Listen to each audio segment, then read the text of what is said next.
High. তো এর আগের লেসনে আমরা ওয়েবসাইট ক্রিয়েট করে ফেলেছি, দেন এখন আমরা জাস্ট কাস্টমাইজেশন করব। তো এর আগে আমরা যেটা করব সেটা হচ্ছে যে আমরা যে ওয়েবসাইটটি বানালাম, ওয়েবসাইটের ইউজার নেম, পাসওয়ার্ড সব কিছু অবশ্যই আমরা সেভ করে রাখবো যেন ভুলে না যাই। যেমন এখানে দেখুন আমি সেভ করে রেখেছি ইউজার নেম এটা এবং এটা পাসওয়ার্ড। এবং আমরা আমাদের ওয়েবসাইটে যদি লগ ইন করতে চাই, আমরা যখন ওয়েবসাইটে ভিজিট করব তখন তো just best camera dot webcam এইটা লিখেই ভিজিট করতে পারবো। বাট আমরা যখন ওয়েবসাইটে লগ ইন করবো অর্থাৎ অ্যাডমিন প্যানেলে যাব, তো তার জন্য যেটা করতে হবে আমাদের সেটা হচ্ছে যে best camera dot webcam domain নামটা লেখার পরে একটা স্ল্যাশ দিতে হবে এবং ডাব্লিউপি অ্যাডমিন ঠিক এইভাবে লিখে দেন যদি আমরা ভিজিট করি তাহলে আমরা আমাদের অ্যাডমিন প্যানেলে লগ ইন করতে পারবো। যেমন দেখুন এখানে আমি এটা লিখলাম, এন্টার প্রেস করলাম, দেখুন এই যে এখন জাস্ট এখানে আমাদের ইউজার নেম এবং পাসওয়ার্ড দিতে হবে, দিলেই আমরা অ্যাডমিন প্যানেলে লগ ইন করতে পারবো।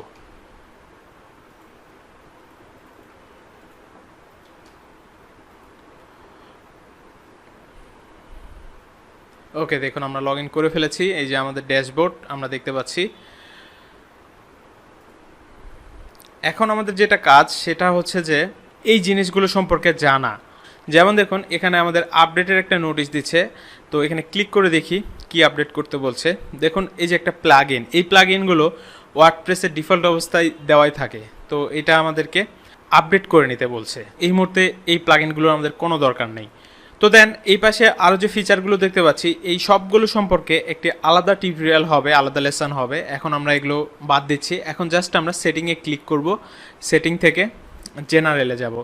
জাস্ট আমাদের কিছু কাস্টমাইজেশন বাকি আছে, সেই কাস্টমাইজেশনগুলো করব। যেমন দেখুন এখানে ফার্স্টে আমরা দেখতে পাচ্ছি সাইট টাইটেল, এটা আমরা ফার্স্টে দিয়েছিলাম ওয়েবসাইট ক্রিয়েট করার সময়। দেন আমরা দেখতে পাচ্ছি ট্যাগলাইন। এই ট্যাগলাইন জিনিসটা কি, প্রতিটা ওয়েবসাইট বা কোম্পানির একটা ট্যাগলাইন থাকে। ফর এক্সাম্পল আমরা যদি বাংলাদেশের রবি দেখি, রবির ট্যাগলাইন হচ্ছে জ্বলে উঠুন আপন শক্তিতে। আবার যদি গ্রামীণ ফোনে দেখি চলো বহুদূর। তো এরকম প্রতিটা ওয়েবসাইট কোম্পানির একটা করে ট্যাগলাইন থাকে। তো আপনি আপনার এই অ্যাফিলিয়েট বিজনেসের জন্য যে ওয়েবসাইটটি বানাচ্ছেন এর ট্যাগলাইন কি দিবেন সেটা আপনিই ভালো জানেন এবং আপনাকেই চিন্তা করে দিতে হবে। অবশ্যই একটা সুন্দর ট্যাগলাইন ইউজ করতে হবে আপনার নিশ রিলেটেড। তো আমি জাস্ট ডেমো একটা ট্যাগলাইন ইউজ করছি, কোনো চিন্তাভাবনা ছাড়াই। বেস্ট ক্যামেরা রিভিউ এটাই দিয়ে দিচ্ছি। আমি তো আসলে এই সাইট নিয়ে কাজ করব না, জাস্ট আমি আপনাদেরকে বোঝানোর জন্য জিনিসগুলো ক্রিয়েট করছি। সো কোনো কিছু চিন্তাভাবনা ছাড়াই আমি সব কিছু ইউজ করছি এবং আপনাদেরকে বোঝাচ্ছি। আপনারা যখন এই জিনিসগুলো ইউজ করবেন অবশ্যই চিন্তাভাবনা করে আপনার নিশ রিলেটেড ট্যাগলাইন ইউজ করবেন এবং সুন্দর ইউনিক একটা ট্যাগলাইন ইউজ করার চেষ্টা করবেন। দেন এখানে আমরা যেটা দেখতে পাচ্ছি সেটা হচ্ছে যে ওয়ার্ডপ্রেস অ্যাড্রেস ইউআরএল। এখন এই জায়গাটা দেখুন, আমরা যদি আমাদের অ্যাড্রেসের দিকে লক্ষ্য করি, অ্যাড্রেস বারে লক্ষ্য করুন, just best camera dot webcam আমাদের অ্যাড্রেসটা দেখতে পাচ্ছি। বাট এখানে কিন্তু আমরা চাইলে www অ্যাড করে দিতে পারি, অর্থাৎ ওয়ার্ল্ড ওয়াইড ওয়েবসাইট। তো এর জন্য আমরা এখানে 3টা www দিয়ে ডট দিয়ে দিব। তো এখন যদি আমি সেভ করি অটোমেটিক লগ আউট হয়ে যাবে, দেন এগেন আবার লগ ইন করতে হবে। দেন এখানে যেটা দেখতে পাচ্ছি সেটা হচ্ছে যে মেম্বারশিপ এনিওয়ান ক্যান রেজিস্টার, অর্থাৎ আমাদের এই ওয়েবসাইটে যে কেউ এসে কি রেজিস্ট্রেশন করতে পারবে নাকি সেই জিনিসটা আপনি চাইলে চেকমার্ক দিতে পারেন, নাও দিতে পারেন। দেন যে রেজিস্ট্রেশন করবে, কোনো ইউজার যদি এসে রেজিস্ট্রেশন করে সে কি পোস্টে থাকবে, অর্থাৎ তার রুলটা কি হবে। ডিফল্ট অবস্থায় যেটা থাকে সাবস্ক্রাইবার, আপনি যদি কন্ট্রিবিউটর দিতে চান, অথর দিতে চান, এডিটর দিতে চান, চাইলে অ্যাডমিনিস্ট্রেটরও দিতে পারেন, বাট এগুলো কখনোই দেওয়া যাবে না। যদি আপনি অ্যাডমিনিস্ট্রেটর এই পাওয়ারটা ইউজারদেরকে দিয়ে দেন তাহলে আপনার ওয়েবসাইটটা সে নিয়ে নিতে পারবে। দেখা গেল যে আপনার ওয়েবসাইটটা সে পাসওয়ার্ড সব কিছু চেঞ্জ করে সে নিয়ে নিয়েছে এবং আপনাকেই ওয়েবসাইট থেকে ব্যান করে দিয়েছে। তো সেক্ষেত্রে কখনোই অ্যাডমিনিস্ট্রেটর এই পাওয়ারটা কাউকে দেওয়া যাবে না, এই পাওয়ারটা শুধুমাত্র আপনারই থাকবে।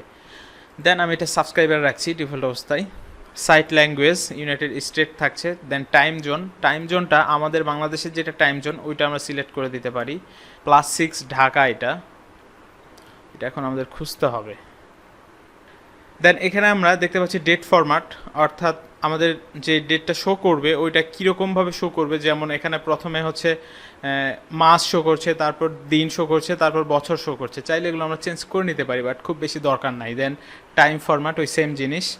দেন এখানে হচ্ছে উইক স্টার্ট অন, অর্থাৎ আমাদের দেশে যেমন শনিবার থেকে সপ্তাহ শুরু হয়, অন্যান্য দেশে রবিবার থেকে শুরু হয়। তো সেটা আপনি যদি চেঞ্জ করতে চান চাইলে চেঞ্জ করতে পারেন। দেন সেভ চেঞ্জ এটাতে ক্লিক করব। দেখুন এখন আমরা লক্ষ্য করলে এখানে দেখতে পাচ্ছি www চলে এসেছে, www.bestcamera.webcam আমাদের অ্যাড্রেস। ওই যে বলেছিলাম যখন আমরা এগুলো চেঞ্জ করব তখন পুনরায় আমাদের লগ ইন করতে হবে। তো আমরা লগ আউট হয়ে গেছি অলরেডি, এখন আমরা পুনরায় আবার লগ ইন করবো। হ্যাঁ, লগ ইন করেছি, কাজ মোটামুটি করে ফেলেছি। এখন আরও কিছু বাকি আছে, সেটা হচ্ছে যে সেটিংয়ে আসবো আমরা। সেটিং থেকে আবার এই যে রিডিং এই অপশনে যাব। আচ্ছা, এখানে আমাদের এই মুহূর্তে কাজ নেই, এটা আমরা পরে দেখব। রাইটিংয়ে দেখি, এখানে আমাদের খুব বেশি কাজ নেই। এখন আমরা এই যে পারমালিঙ্ক এইটাতে ক্লিক করব। পারমালিঙ্ক আমাদের চেঞ্জ করতে হবে। যেমন ফার্স্টে আমরা দেখতে পাচ্ছি পারমালিঙ্ক ডিফল্ট অবস্থায় যেটা সিলেক্ট করা আছে সেটা হচ্ছে যে নেম।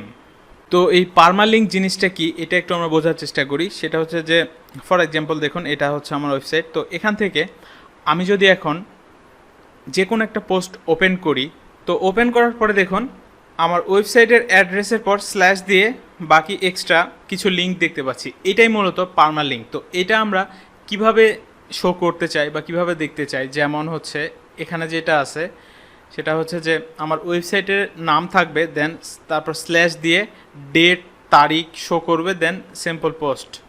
এটা যদি আমরা সিলেক্ট করি তাহলে ওয়েবসাইটের নাম আসবে, দেন তারপরে পোস্ট আইডি আসবে জাস্ট।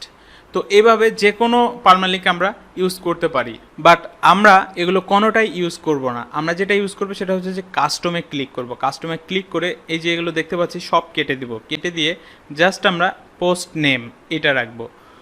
এখন যেটা হবে সেটা হচ্ছে যে আমাদের ওয়েবসাইটে মানুষ যখন কোনো আর্টিকেল ওপেন করবে, ওয়েবসাইট অ্যাড্রেসের পর স্ল্যাশ দিয়ে ওই পোস্টের যেটা টাইটেল থাকবে ওইটাই হবে পারমালিঙ্ক। তো এখন অনেকে প্রশ্ন হতে পারে কেন আমরা এটা ইউজ করব। এটা ইউজ করার কারণ হচ্ছে এসইও ফ্রেন্ডলি হয় এভাবে কাজ করলে। আপনার ওই আর্টিকেল বা ওয়েবসাইটটা খুব দ্রুতই গুগল সার্চ র্যাঙ্কিংয়ে আসে যদি এভাবে পারমালিঙ্ক সেট করা হয়।